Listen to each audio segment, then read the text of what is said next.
Olá, meu nome é Sandro Aparecido Lima dos Santos, professor de Sociologia do IFMT Campus Octaíde, e nós estamos aqui com mais um episódio do podcast Chá com Bolo, né, uma das atividades da TV Estudante. Hoje nós vamos falar com o professor de História e também escritor Anderson Domingos da Silva, ou como ele prefere ser conhecido, né, enquanto escritor e poeta, Domingos Silva. Anderson escreveu e publicou o livro Entre Vidas, Sentimentos, Solitude e Poeira. E é justamente a partir dessa obra que nós vamos começar a conversar com ele. Antes disso, eu vou pedir para você se apresentar para a gente, Anderson. Fala um pouco, né, de você, da sua trajetória, das coisas que você faz e gosta. Tá.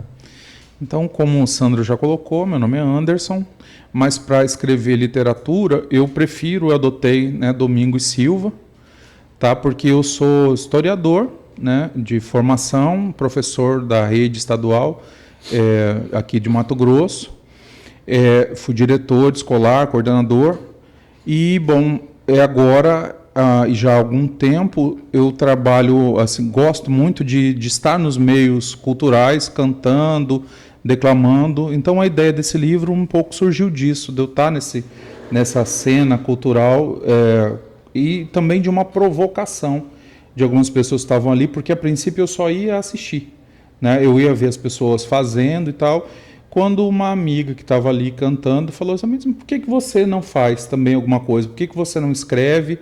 E, aliás, vou te provocar. Por que você não escreve coisas diferentes? Né? E aí, então, por isso, o Entre Vidas é meio que uma série, né? Eu vou escrever 5 produtos que são Entre Vidas, mas que tratam de coisas diferentes, né? Ou, pelo menos, que trazem gêneros diferentes para que eu consiga desenvolver alguma coisa. Então, a provocação e meio que, vamos dizer assim, uma aposta, né? Foi meio que fazer isso. Então, eu resolvi, lancei em 2021 o Entre Vidas, também num cenário de solidão, de desespero, vamos dizer assim, da Covid. Certo. Então, Entre Vidas é a primeira obra de uma série de 5, né, se eu entendi bem. E a gente pode pedir para você dar uma antecipada, por exemplo, sobre quais seriam, né, os temas dos outros títulos ou de alguns deles? Você já tem alguma coisa pensada nesse sentido? Tem sim. Inclusive, num projeto que eu coloquei para a Secretaria de Cultura do Estado, o Entre Vidas, que seria o projeto 2, ele vai trabalhar a questão da ancestralidade, né? Um pouco a família, a ancestralidade, uma coisa nesse sentido. E aí eu preciso, diante daquilo que me propus e do que, né, dessas provocações que recebi, tentar conseguir fazer uma transição entre poema para alguma outra coisa, talvez microcontos ou contos, né, ou crônica, mas precisa sair desse universo do simples poema para alguma coisa que se desenvolva mais. Então, essa é a provocação. Certo. Então, na série Entre Vidas, é bem provável que o segundo projeto tenha uma linguagem diferente, né, uma escrita, um gênero diferente do gênero poemas. Muito interessante. Uhum. Nesse mesmo sentido, pegando um pouco o gancho no que você disse, Domingos, né, me fala um pouco, você falou que o livro foi feito no cenário da pandemia, de uma certa angústia. Me fala um pouco disso, né? De que maneira que a escrita do livro, né, se relaciona, de que maneira a confecção dos poemas se relaciona com esse cenário. O livro foi publicado em 2021, na sua primeira edição. A gente começou a viver o cenário pandêmico a partir de março de 2020. Fala um pouco pra gente de como é que foi experimentar essa angústia e depois materializar elas, né, registrar ela na forma de poemas. Sim, para quem está no meio artístico, né, para quem pelo menos está ligado a esse universo, eu acho que estar em casa, né, não poder sair, não poder estar ligado né, a ver as pessoas, né, todo artista tem que ir onde o povo está. Eu acho que isso mexeu com muita gente e comigo não foi diferente. Então, estar em casa, não poder sair, passar por angústia de perder pessoas, né, porque isso também fez parte do meu universo. Isso tudo foi se manifestando numa angústia muito grande e precisava ser colocado para fora de alguma forma, porque estava me enlouquecendo, né? Eu já estava deprimido, vamos dizer assim. E quando eu recebi essa provocação de colocar no papel, eu acho que o que veio muito forte para mim foi essas coisas que eu estava vivendo e principalmente a solitude. Eu estava sozinho, estava me comunicando com os amigos que eu tenho por telefone. Então, assim, não era aquela coisa de ninguém pensar em mim, ninguém estar comigo naquele sentido espiritual. Mas, a rigor, dentro da minha casa, eu estava só eu e o meu gato e as minhas plantas. Então, eu quis trazer um pouco isso para esse livro. Esse livro, ele tem um percurso pela memória, né, de um momento da minha vida em que eu saio de casa, que eu rompo uma série de coisas e até quando eu me reconcilio com uma série de coisas. Eu saio de casa, depois eu vou passando por situações. Então ele tem uma história, né, que eu espero que as pessoas consigam perceber quando começar, né, quando lerem o livro, essa coisa, né, de que ele tem uma perspectiva, né, de começo, de meio, de não vou dizer fim, mas eu até brinco que tem um último poema que diz o fim, né, mas ele trata de um período da minha vida.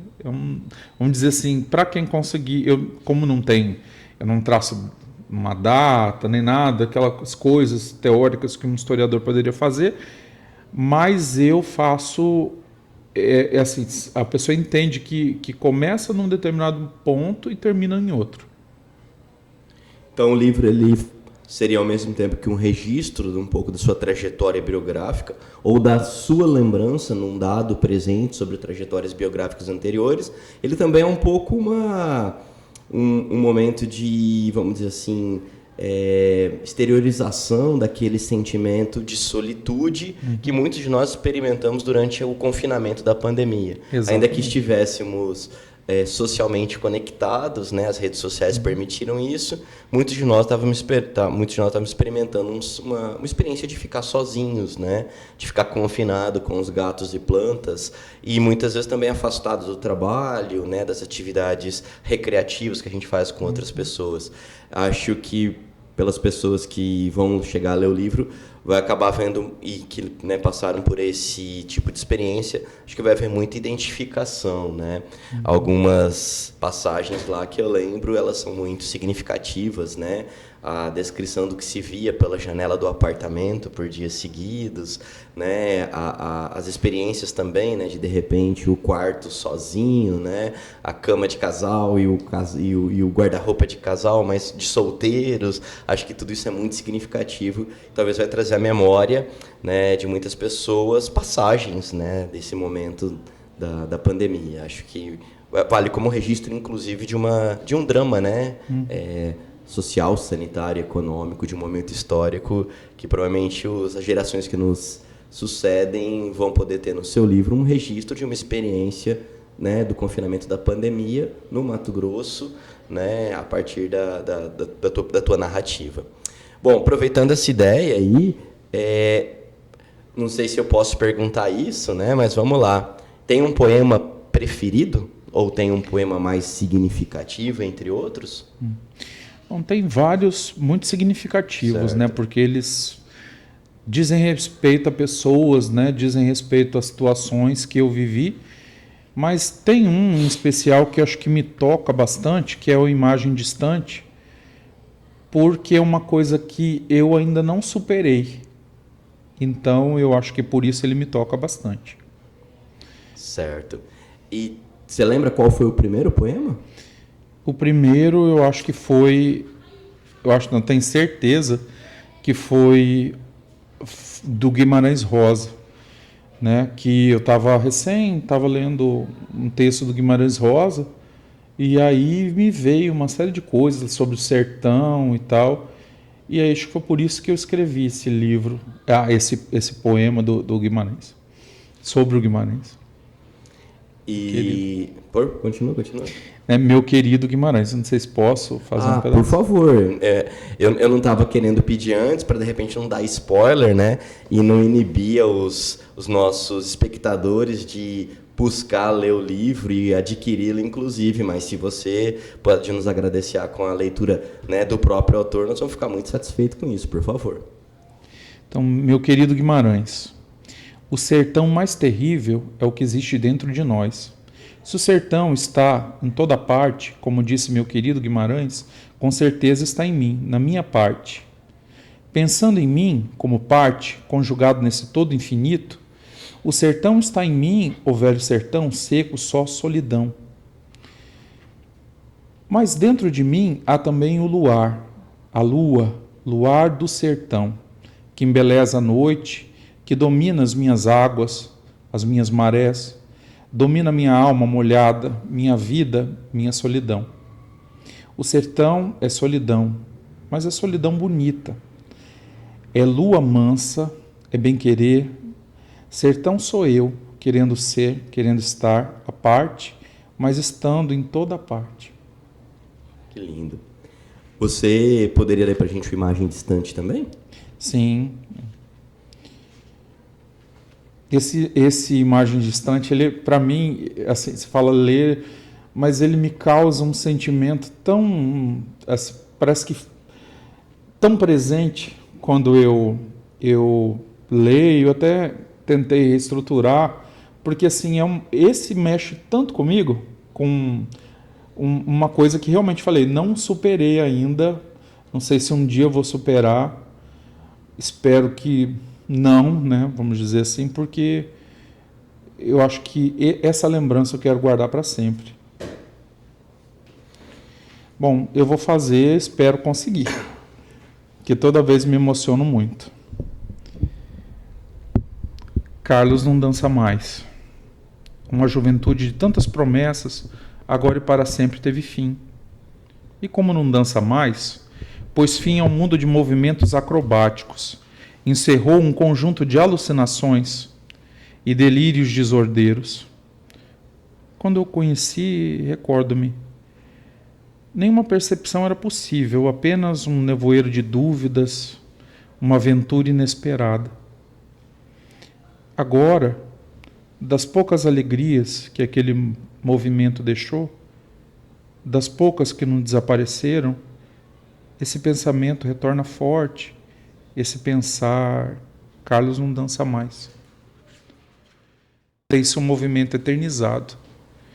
E ainda hoje, como naquele dia, e como não dança mais, até a compulsão, a sua metade destrutiva, deu lugar à triste resignação. Obrigado, Anderson, pela leitura dos dois textos, né? Um de cunho mais ligado a uma memória, né? Uma memória de uma situação que você diz que quer guardar a memória, talvez não necessariamente tudo que ela desencadeia, mas a memória é parte constitutiva das nossas existências. E o do texto do Guimarães Rosa, né? Muito significativo que, lendo um texto do Guimarães, você tenha tido vontade de escrever de forma poética, né, um pouco das ideias que a leitura do texto estava te trazendo. E nesse sentido, eu vou insistir um pouco nisso, né, porque o Guimarães Rosa, né, né, qual texto era esse, qual foi o contexto, né, de que maneira que você, né, lida com a obra do Guimarães Rosa, né, porque afinal de contas, talvez um dos maiores nomes da literatura brasileira, autor de obras que ficam no mesmo naipe de Ulisses, do James Joyce, Thomas Mann, né, com A Montanha Mágica, 100 Anos de Solidão, com Gabriel Garcia Marques, provavelmente um dos textos épicos da literatura nacional, como já é reconhecido, né, dentro e fora do Brasil também. Se puder falar um pouco disso, até porque uma parte dos nossos espectadores são alunos também, então isso é sempre uma maneira de chamar a atenção deles para a importância dessa formação humanística, literária mais ampla. Para mim, Guimarães Rosa, ele me chegou num momento que vamos dizer assim, chegou na hora certa, num momento que eu estava precisando muito. O Grande Sertão Veredas, ele vamos dizer, que me marca, porque assim, tanto a linguagem, né, que ele utiliza ali, a forma como ele escreve, eu acho que me chamou muito a atenção, mas principalmente me chamou a atenção essa relação do Diadorim, né, essa coisa, né, dele de estar ali, não ser uma pessoa disfarçada, né, essa coisa do disfarce, essa coisa do... No momento em que eu estava lendo, me tocou por várias questões, né? Um pouco por conta da linguagem, aquela linguagem que ele utiliza ali, que para mim acho fantástico, né? Outro pouco por conta do cenário do sertão que ele vai narrar ali, né? Deus, quando vier que vem armado, né? Isso aí para mim, né? Ou o sertão está em toda parte. Fiquei pensando muito nisso. E também na relação de amor entre as personagens, né, que vivem um drama terrível por conta dessa relação. Então, tudo isso acho que mexeu muito comigo num momento que eu estava muito precisando. Ele chegou na hora certa, o remédio certo na hora certa. Que ótimo, né? Pensar na literatura, né, como inclusive uma forma de terapia, né? Não só escrevendo, como lendo também. Escrevendo, às vezes, muito no sentido de uma catarse, de um expurgo, de uma limpeza, se for o caso, ou de um processamento, de um curativo, e também pensar, muitas vezes, como uma terapia, né? Um bálsamo, né? Um elixir, né? Que traz forças. É uma metáfora muito bonita essa. Bom, nesse mesmo sentido, você estaria pensando, né, na sequência das outras obras, né, da sequência do Entre Vidas, a temática da ancestralidade, você estaria voltando a ela só para a questão das reminiscências familiares, ascendência familiar, ou isso diz respeito também, né, a outros aspectos, né, da sua existência, vamos dizer assim? Fala um pouco para nós qual o sentido que você está lidando com a ancestralidade. Uhum. Bom, realmente eu vou partir das minhas memórias familiares, né? Então, mas a minha família, ela possui dentro dela uma multiplicidade vamos dizer assim, tanto na mistura, né, de que vai dar cada membro, quanto também nas opiniões, na questão religiosa. Então, isso para mim também vai ser muito importante, por quê? Porque eu quero retomar uma ancestralidade, né, preta. Eu quero falar um pouco sobre a questão dessa espiritualidade, né, da Umbanda, do Candomblé, que faz parte da minha família. Então, por isso eu obrigatoriamente tenho que falar, né? Então, essa ancestralidade, ela vai pegar um pouco isso. Porque eu tenho, por exemplo, primos que são chefes de terreiro, que o fundamento do terreiro foi buscado em África, por exemplo, né? Que foi buscar uma coisa que estava lá. Eu não tenho essa proximidade muito grande para poder saber esses mistérios, né? Também, se soubesse, não poderia revelar, porque são mistérios daquele lugar, mas tem essa coisa do ir buscar em África, né? Então, eu acho que, por conta disso, eu também preciso trazer isso para o meu texto. Obrigado, Anderson. Opa. Bom, Domingos, a gente sabe, né, que a gente não faz quase nada sozinho, né? E um livro muito menos. E um livro editado, publicado como o seu, menos ainda. Fala um pouco, né, das suas parcerias para confecção, lançamento e divulgação da obra. Uhum. Bom, eu acho que eu tenho muito a agradecer a Paty Wolff, porque, né, a capa do livro é da Paty, assim como ela criou 5 outras capas, né, que eu vou utilizar como capa, porque ela foi uma das minhas provocadoras, né? Então, acho que se não fosse por ela, eu não colocaria esse projeto à frente. Inclusive, para a segunda edição e para o segundo volume, né, do Entre Vidas, foi a parte que me incentivou a todo momento.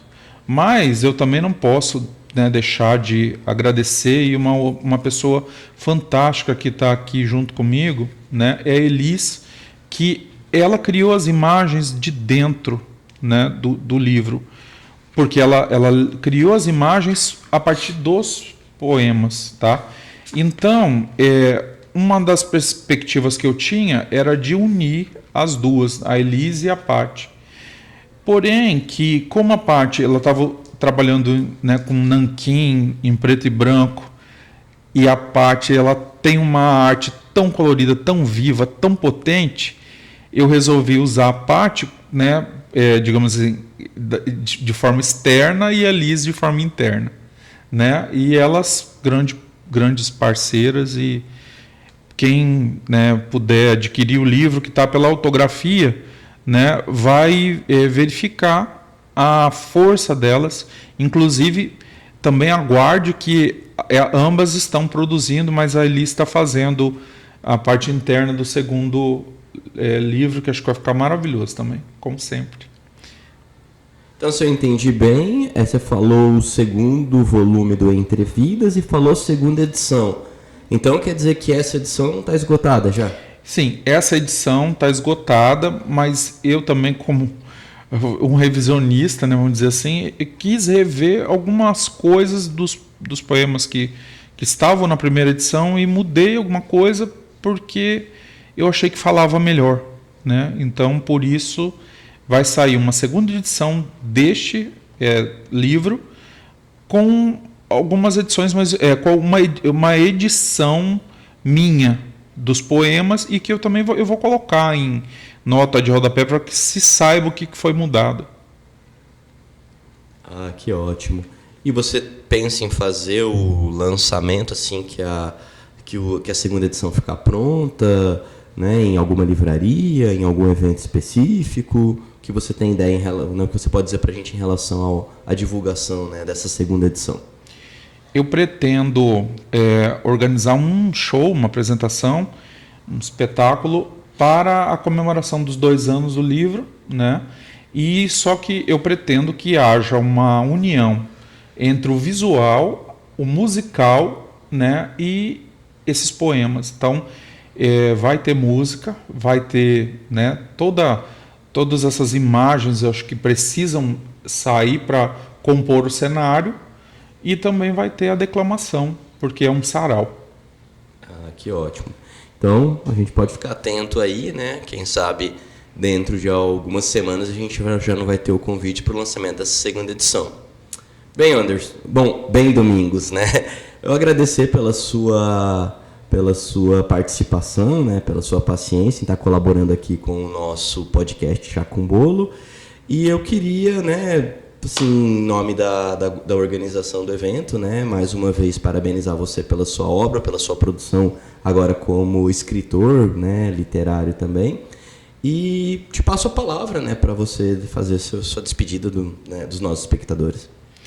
Bom, eu quero agradecer, né, esse convite, eu quero agradecer a você, Sandro, quero agradecer a Jussara, que, né, fazem parte da minha história, porque eu já encontrei com vocês em momentos muito especiais da minha vida, e dizer que esse momento agora, como, né, vamos dizer assim, eu não vou falar literato, porque longe de mim, mas de construir algumas coisas, né, voltadas à literatura, são importantes, porque eu acho que não tem coisa mais edificante do que escrever, do que colocar para fora sentimentos, e isso permite que a gente consiga alcançar coisas internas, né? Estou falando disso, né? Como pessoa, crescer um pouco. Eu acho que isso me fez, pelo menos para mim, me fez crescer bastante como pessoa. Então eu quero agradecer essa possibilidade de mostrar para vocês.